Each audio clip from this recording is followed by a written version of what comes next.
자, 이제는 이분과 함께 또 반도체에 대한 더 자세한 이야기 나눠보도록 하겠습니다. 유니스토리 자산운용 투자전략본부장 김장열 본부장 모셨습니다. 어서 오십시오. 안녕하세요. 지난주 쉬었죠? 네. 잘 지냈습니까?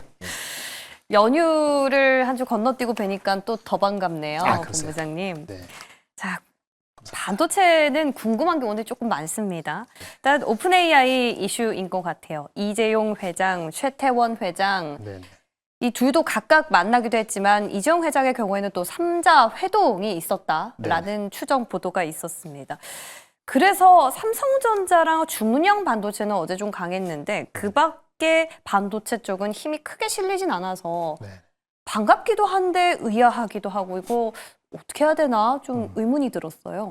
일단 어저께 올트만 그 이슈는 일단 이렇게 보시면 돼요. 오픈 AI하고 소프트뱅크 같이 이렇게 만난 거잖아요. 그러니까 스타게이트라고 보시면 되죠.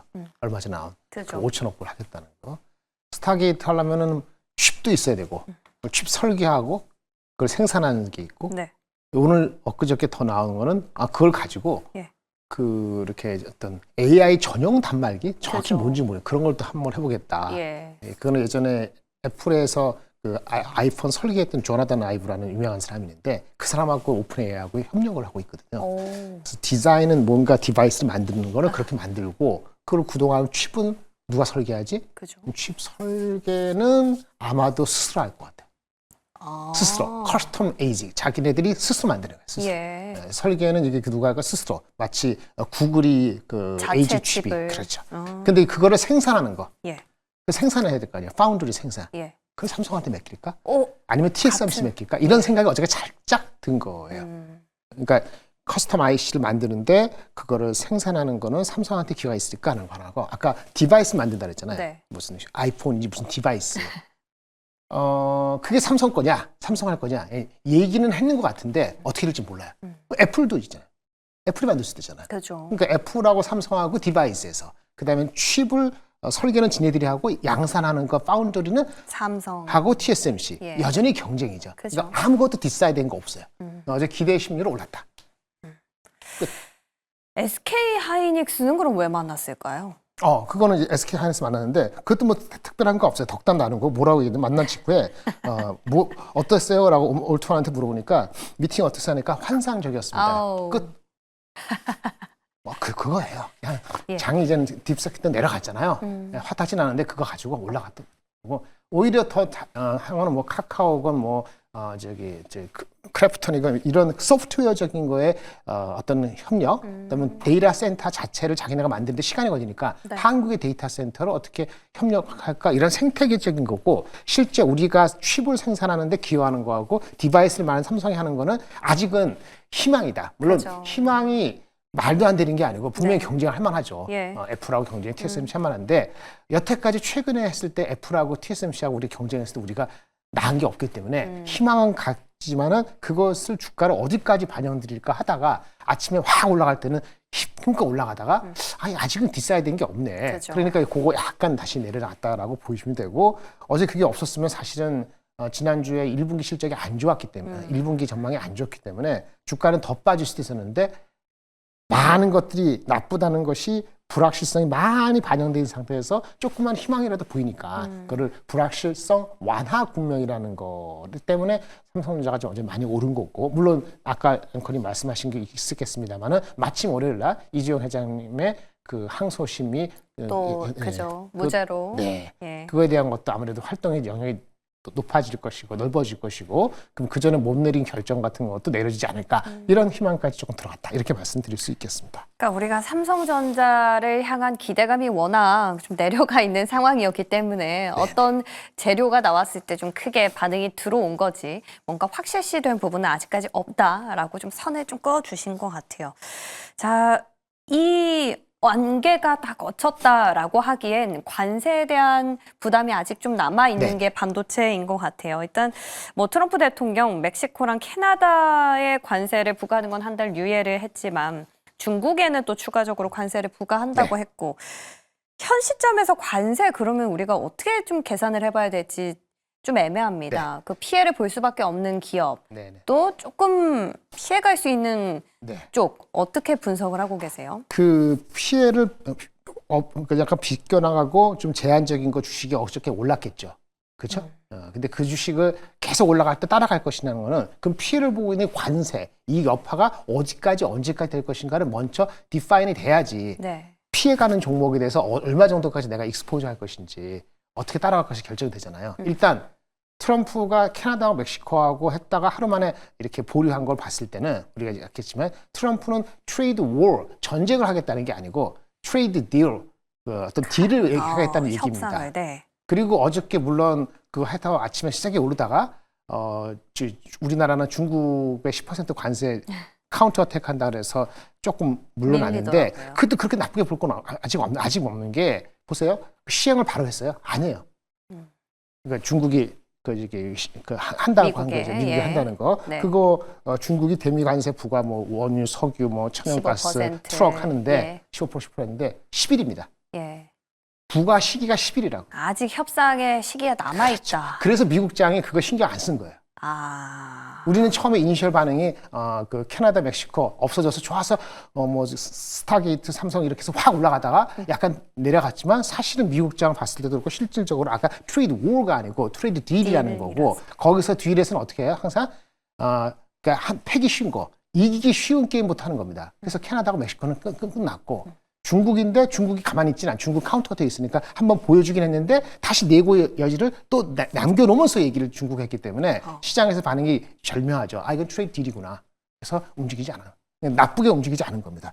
그럼 그렇게 되면은 그 관세 때문에 우리가 막 쪼른 그 강도를 일파만파 아주 공포로 갈 이유는 없는 거죠. 공포로 갈 일은 없는데 그러면 관세를 피해가는 주식 섹터만 또 왕창 올라가는 것도 또 리스크죠. 그럼 어쨌든 간에 관세가 있긴 있어. 그게 다 중과하더라도 한국도 보편관세 얘기가 나중에 나올 수 있어.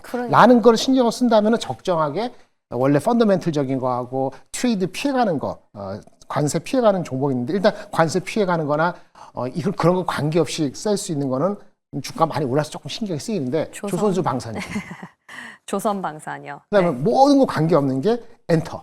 이런 거이죠. 엔터도 이렇게 많이 올랐지 않습니까? 예. 근데 이 다 종목들이 실적이 올해 좋습니다. 네. 많은 주가가 또 올라서 밸류에이션이 언제든지 반도체나 다른 쪽이나 이런 게 피해주라고 보는 것들이 반등을 해버리면은 또 요거 이익 실현이 되거든요. 그죠. 그래서 피해주 제한적인 거 이런 거를 그때 너무 올라갔을 때 따라가는 거는 또 적절하게 해야 되는 거예요. 근데 그쪽 시총이 20이고 피해 받는 쪽이 50인데 그러면 피해 받는 쪽 50을 제로로 만들고 피해 없는 쪽을 50으로 왕창 때릴 것이냐. 이거는 적절한 그 절묘한 균형이 필요하다. 이렇게 말씀을 드리겠고요. 이런 쪽으로는 중국이 중국한테 10% 관세 때리고 이렇게 왔다 갔다 하면은 미국이 필요하는 중국의 제품들, IT 가전제품의 수요가 나중에 영향을 받을 수 있으면 우리가 반도체나 이런 거를 중국에 팔 때 수요가 나중에 줄 수 있다는 이론적인 건데 그 연결고리가 다 해서 오기까지는 시간이 좀 걸리는 거죠. 네.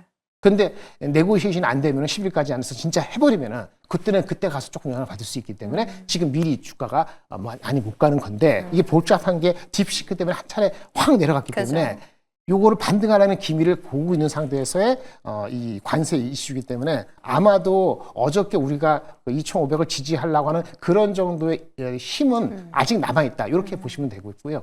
만약에 진짜 우리나라의 보편 관세를 진짜 우리도 10% 할 거다. 이렇게 얘기 나오면 좀 골치 아픈데 아니야. 아이러니하게도 우리한테 보편 관세 얘기하기 이전에 중국이 미국하고 적절하게 밀고 당기기 하면서 간을 봐주고 진을 빼주는 게 한국한테는 나쁘지가 않습니다. 그렇죠. 이런 애매한 심정도 같이 있다고 말씀을 드리겠습니다. 그러니까 말씀을 조금 정리를 하자면요. 일단 관세가 어떻게 불확실성이 완벽하게 거치지 않은 상황이기 때문에 이 관세를 좀 피해갈 수 있는 게 조선, 방산, 엔터 쪽이긴 한데 조선이랑 방산은 또 너무 많이 올랐기 때문에 이 고점에 대한 이익 실현의 욕구가 언제든지 저평가돼 있는 반도체라든지 지금 조금 못 갔던 부진했던 섹터로 이동할 수 있는 점은 유의를 해봐야 된다라는 거였습니다. 자, 한국산 보편 관세는 이제 유럽연합이 해결되고 나면 중국이 해결되고 나면 그 추후의 문제다라는 얘기들도 있지만요.